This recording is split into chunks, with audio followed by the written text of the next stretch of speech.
So I wanted to shift gears a little bit and talk about product strategy a little bit. And so I'm gonna pick on everyone's favorite the company everyone these days seems to love to hate, which is Apple. And there's two really interesting case studies that are in play right now with Apple, and I think it's going to be fascinating to see the way they roll out. One of them is Apple Maps, right? The other is the Lightning plug on the phone. Now, both of which have been received by the public with some acclaim and a fair amount of anger. Apple Maps has lost a few important people their jobs. It certainly is a platform that will be great eventually. Apple Maps, to me, it's almost like what we used to say about Microsoft was that they might not get it right the first time, but eventually they'll get it right. No one doubts that Apple's going to kill it with Maps eventually, but they certainly didn't do it in the first go round. And considering the years of content and experiences and so many people they could have talked to about the experience, the fact that they missed it by so much, it's pretty stunning. Yeah, I think with Apple and their Maps, it was certainly an interesting move to move away from using Google Maps. And probably the biggest pain in the long run for them is that Apple's not search, right? And when you're using a map, it highly is tied to search. It's a different way of searching, but you're searching things nearby, and when you see those things nearby, it's the things that are showing up on those different data points. So by not having even the fundamental search background that Google does, even if you have the best looking map with cool features, you don't have all the back-end data tied to search. And I'm not sure where Apple's going to go from there. But to think you can't separate maps and search, they're so connected. And I honestly don't know where they're going to go with that. Yeah, if you think about the use case we've all, or anyone with an iPhone has gotten used to over the years of being able to be within a route that's eventually you're going to have turns to make, and to be able to say, well, I have a friend who lives in this town, how far away is that? And just to slide over and estimate it and think about it a little bit and then get right back to the route with a single push. For Apple not to recognize how fundamental that sort of general discovery was to the experience, that was the part that really surprised me, along with the search. Yeah, even Steve Jobs, before he died, he had some great advice, which was to stay focused. And that was one of the things that he didn't like about Google was going after so many different things at once. And that was his advice to Mark Zuckerberg, was to stay focused. And Apple should still take that advice. Right. So, anyone want to make a comment on Maps while we're on the subject? Okay. So the next one is the Lightning, and I'm an iPhone 4 user, and I put it in this massive heavy case that plugs in with a USB plug, and it gives me extra battery life, and it's a lifesaver. But it uses a USB plug, and I've broken 3 of these already, and partially because of the engineering, partially because of the sharp edges in a USB plug, it's easy not to be able to get it into your device. We've all had the experience wiggling it around trying to make it happen. And I think this Lightning plug is revolutionary. And I think people that are complaining about it are not recognizing that it's, the fact that you can put it in. I think they did a ton of research on this thing. You can put it in upside down, right? There's no right way to put it in. It's very slim. It's a lot less cumbersome than the old Apple, long pin device. And my prediction, you tell me if I'm wrong, we can ask Dr. Disruptive. My prediction is that Apple is going to get so many requests to OEM that plug, it's going to replace USB.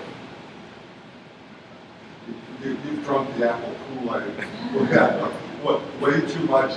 You want to spend $50 on a connector, and I can, buy it from 5,000 merchants for $5. Well, Yeah. but I think when the market's larger, the licensing fee, I think, could be reasonable. Have you tried buying Apple plugs these days? In any, their business, you pay twice as much for a laptop, 5 times as much for a cable. They've got a wonderfully profitable business model that relies on customers like you.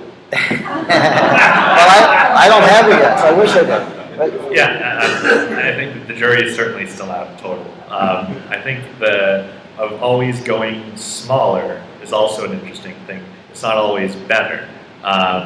And even when it goes just to phones, for a while phones just kept getting smaller and smaller and smaller. And now we're seeing phones that are getting bigger and bigger, and they're practically tablets. Right. So when it is great that you can plug it in both ways, and it's nice that it's smaller.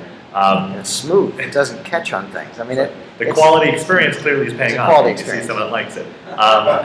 But yeah, who knows what the right way is. I think in the long run, for charging things, no one has done a great job even on batteries. Everyone's cell phone still dies every day. It doesn't last much longer than that, usually even for a few hours if you're really using it. I think one of the best new technologies, I don't know when it'll be actually out in the market, is a company called Witricity. Witricity is completely wireless electricity. There's no pads. With the phone's there, it's charging. Your laptop's right there, it's charging. It doesn't have to be onto a pad. I think that maybe is the only way that we can get out of this innovation problem of no one being able to use lithium batteries or anything that lasts more than a day. You need something that's just always charging, no matter where it is, if you're in a room. So Interesting. That's hugely ungreen. I was thinking that the too. loss in that is so huge, And when you multiply it by 1 billion devices, out there, we're a few years away from that being an effective, environmentally friendly approach. Well, anyway, I would love to see, just to state my case, I would love to see them OEM that device. I'd love to see that get out there as a connector, or certainly see a new generation of USB that has some of those features in it, because I think the current standard is really poorly executed. But it's nice that we finally have a standard. That's true. A few years ago, the fact that every phone manufacturer had their own proprietary. That's model, true. I guess standardization is worth some element of inefficiency and inadequacy in the implementation. right, absolutely. All right. Well, I think that's all I had to cover. Is there anything you've been thinking about? You yeah, wanted I to talk guess about?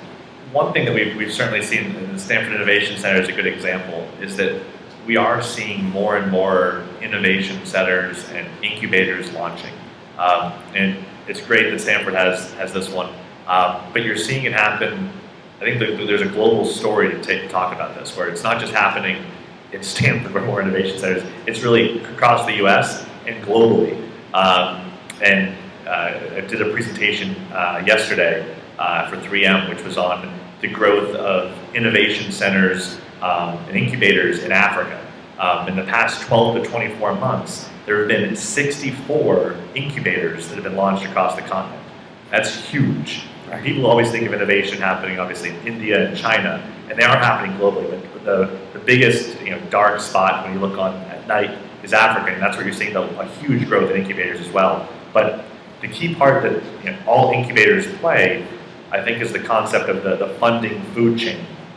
Which you go from if you're part of an incubator, you'll maybe get $40,000. That's great. And you're hoping that maybe you can get some seed funding, and in that process you can go from an incubator to an accelerator. Maybe both of them will be different lengths of time, but it has a way for you to find the person that you want to work with. Like there's the program that happened here where you meet people for like a week to figure out what you want to work on, and then you can join the Lean Startup program and work on it for a month. And then after you're done a month, you can maybe join a true 6-month incubator program, and maybe then graduate to an accelerator program, and then get seed capital and hopefully a Series A. So you have to have at every step of an early stage company the right way that you can hand off what's the next step that you're going to go, and with that, larger and larger capital. Yeah, it's funny that the terminology, I deal with this every day, the terminology around incubator, accelerator, whatever, what I've been saying to people is incubator is the broad category. Yep. And it may come with money, it may not come with money. It's really about getting a lot of people together in a community to work on ideas and help each other out, get there some education, some mentoring, all that sort of stuff. May or may not have a financial aspect to it.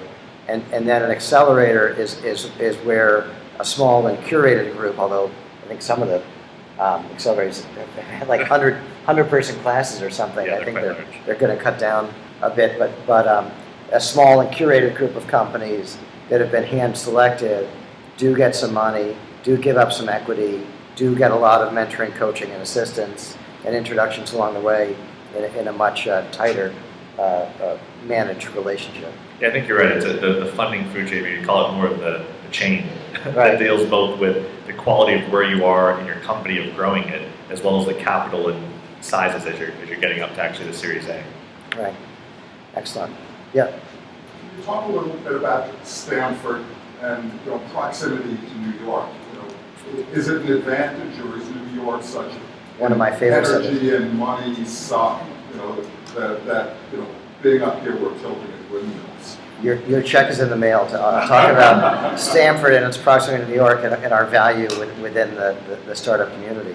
I'll take it first, and you can chime in. But living in Fairfield County, you all the time meet people who have done incredible things in their careers, who spend their time, too much of their time, on the trains, and they've all got ideas, and we truly believe within our center, and I know across the state, that if we could create an environment where those people with all that experience and all those smart ideas could define their ideas well enough that they could, talk to an angel investor and maybe get some help, or talk to a mentor and refine their idea far enough along that it could be investable, that we could really create an ecosystem of some size. And so, we believe that we're part of the greater New York ecosystem, and we are doing our best to compete with some really well-established players that are in New York.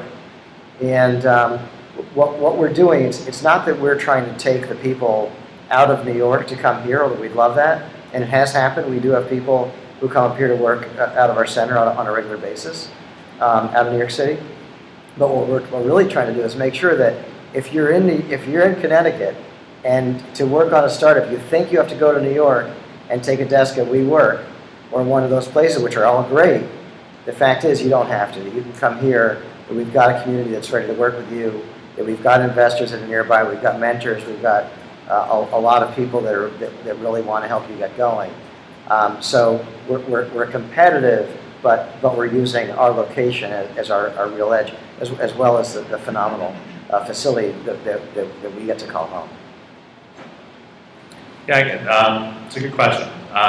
Certainly, it's not that far away from New York, which is nice. I think there's a lot of angel investors too that oftentimes have taken a train to New York to see companies, but their home is in Connecticut. So this is really giving them a much better home for where they can, they don't have to drive down to take a train, they can just drive over here. So much better, I think, for angel investors that are already here, and there are quite a bit of them, but they've traditionally gone to New York. Everything is when you're a startup, you're really cost focused of how I'm spending money. I think you definitely get a much bigger bang for your buck in Connecticut in a lot of different ways than New York. So I think it makes a lot of sense when you're really cash strapped, when you're thinking of starting a company. You can still go to New York, it's really close, but you don't have to be spending that critical capital you have at the beginning. How much of your investment portfolio is local or in the county versus city-based? Let me just repeat that. The question is how much of the investment at Centripetal is, or your other investments, is local versus regional? That's a great question. We have some of them are in Connecticut, but a lot of them are in, I'd say, call it New York, and even other states outside of that. So while we're East Coast focused, we're not focused just in New York and Connecticut. That's usually not a factor too big. We just need them on the East Coast so we can drive there, or a short flight. but yeah, the region hasn't been as much of a factor. It really comes down to again the basic things when you're looking at a great company rather than location specifically. Excellent. All right. Well, I think this has been, decent. I mean, I'd give us a B+. At least. Excellent. Well, Skylar, thank you so much for being here, and we've got another one scheduled on the books for I think it's for January. So we'll do it again, and thank you all for coming, and let's hang out and get to know each other a little bit. Appreciate you being here.